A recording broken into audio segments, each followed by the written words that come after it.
Hi YouTube, it's Leah with Scrapping Beauty. I'm coming to you with a new project that I just completed. This is actually for one of my clients. She's getting married. I got this inspiration while I was at Michael's, and they had these for sale. It was a picture frame and it had flowers on it, and they were really beautiful, and I was inspired to create one for my client. And so this actually will be going into a 3D shadow box, which I will show you later on what it looks like. So let me give you a tour. So this I think it's like an 8 by 11, and it fits a 4 by 6 photo. And she'll be getting married in Maui, and unfortunately I won't be able to go there with her, so this will be kind of like my peace offering that I couldn't go with her to do her hair. And so then when she gets back, she can take a picture and she can slide it in here. Let's get a tour of the flowers, and all of these were handmade. I made some of them and it just took a few hours the first day, and I made some of them just yesterday, and I was able to complete it.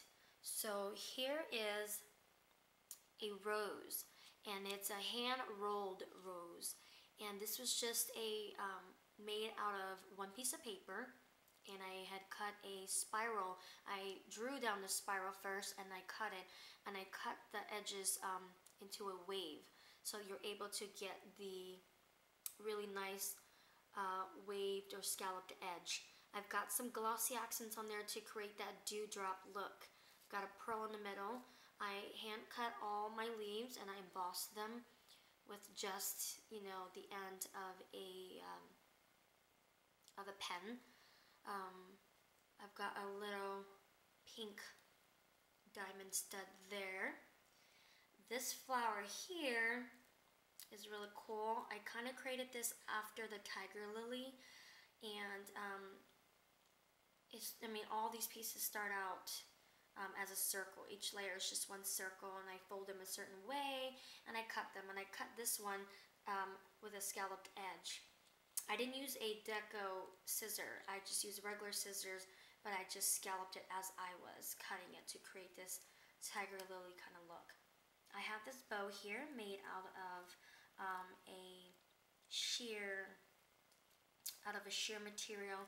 It actually comes like this. The roll comes like this, and I really like it. I think it's really cute, and a little bling here. This one's made out of vintage paper from a book. It's an old book. It's tearing, and it was just in really bad shape, so I decided to recycle the book. Got buttoned there, and I did some watercolor paint on this. This one is one of my favorite flowers to make, and it has the heart-shaped edge. Very easy to make. I've got a pearl in the middle and 4 blings. I've got a pearl there, another leaf. I've got a button. This one's kind of made after the poinsettia. This one's so perfect. I cut it like really perfect. I was really proud of how perfect each petal came out. And I've also have the glossy accents on there to make them look like, again, they have the dewdrops. Got the bling in the middle. 3 little blings here. This one is made after a kind of shriveled rose. And this one I watercolored the edges just to kind of make it look like it is, a dried out rose. I've got bling in the middle, a button there, another leaf. This one's just a simple little flower here. I think it's 4 layers, a little pearl there. Next to the diamond, which is a girl's best friend, is obviously a pearl. So I included a huge pearl. Look at that. It's really big pearl. Love it. Super cute. This next flower here was after the hibiscus flower. I saw this kind of flower at Michael's yesterday, and so I was inspired to make my own hibiscus flower. I've never done that before, and in a little bit I'll show you the tools that I used to create this. And pretty much it's just from a 1-inch round punch. And after I punched my first circle, I just cut around the edges to make it softer. And once I got to the shape that I liked, I used that one leaf and used it as a template for the other 4 leaves. Now all of my flowers, each layer is just from one piece of paper, one circle. I cut it a certain way and I was able to create all these flowers. I didn't cut each one of them out at a time. One cut cuts all 4 or 5 or 6. But the hibiscus flower is the only flower that I had to cut each leaf one by one. And then you have to overlap them. There's a certain way to bend them so they rise like this. So it has a sinking center, exactly like how a hibiscus flower is like. And I inked inside the edges, just like the actual flower embelling here. I've got the leaf there, a button, and this flower I made really simple and really fast just to kind of fill in that gap right there. I've got 1, 2, 3 layers. I embossed them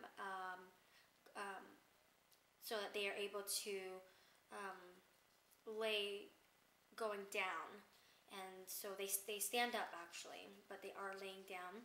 And then the center one I cut with using the heart shape design as well as that one too, but I embossed that one so that it sinks like a cup like this. So then I'm able to nestle the pearl right in the center. So instead of them all being embossed facing down like this, that one in the middle is coming up, which is cool, adds a little bit something different. I have a heart here that I created myself, just cut out really fast, added some glitter. B and C stands for Brooke Loves Kaylin. Let me put this inside the 3D shadow box so you can see what it looks like. Okay, so here I am back in my craft room. This is the project that's inside the 3D shadow box. I really like this shadow box. This is the first time I've used something like this. This one's really cool because it comes with 3 inserts, and so you can create how deep you want the shadow box to be. Obviously for this one I have all 3 inserts in there so that the paper is farthest away from the from the glass, so that you're able to fit pieces like these guys, because they're so 3-dimensional. It would not fit in a traditional picture frame. I love getting my picture frames from Michael's. They always have a 60, 40, or 50% off, and this guy was 50% off, so I got it for just a few bucks. Love it. So this is what it looks like, and she can hang it up on her wall when she gets back home from her honeymoon. And let me show you what I use to emboss. Everybody always asks, how do I emboss these guys? Do I use an embossing tool? I do not like embossing tools because they do not work. And what I use, my embossing pad, is this guy right here. It's pretty beat up. I love it. It's really not an embossing pad. I discovered it actually hidden in this, the Provo Craft Silent Setter. So for those who has this, you are in luck. All right, so let me, it's already open. Yay! So here is the Silent Setter. I love this kit. There's the tool here, the brads, eyelets, and all the tools. But right here, this is the mat that I use to set my eyelets. And on top of, behind this guy was this pad. And I really, really needed a cushion. And I saw this in there and I pulled it out and I'm like, oh my gosh, this is it. I could totally use it. And this guy fits perfectly back in there too. He doesn't really need it. Okay, so again, it's in the Provo Craft Silent Setter. And I use that with just the end of a permanent marker. It's a round beveled edge, like that. That works really, really, really well. And on top of this, I'm able to either do that so that my flower is either raising up or facing down, beveled up to create dimension. So that's what I use to get my flowers to be raised. I will post up other videos on how I make my flowers. They're very, very, very easy to do. It looks like there's a lot of work that goes into it, which is what it's supposed to look like. But lucky for you, I've got easy tips and tricks to make these guys really fast. I'm really excited to show you how to do the hibiscus flower. I haven't really come across other videos that shows you how to do this hibiscus flower. But I've found a way and I will show you. So again, here's another look at my latest project. I hope you guys like it. I hope you get inspired. And stay tuned for more videos. Alright, see you soon. Bye-bye.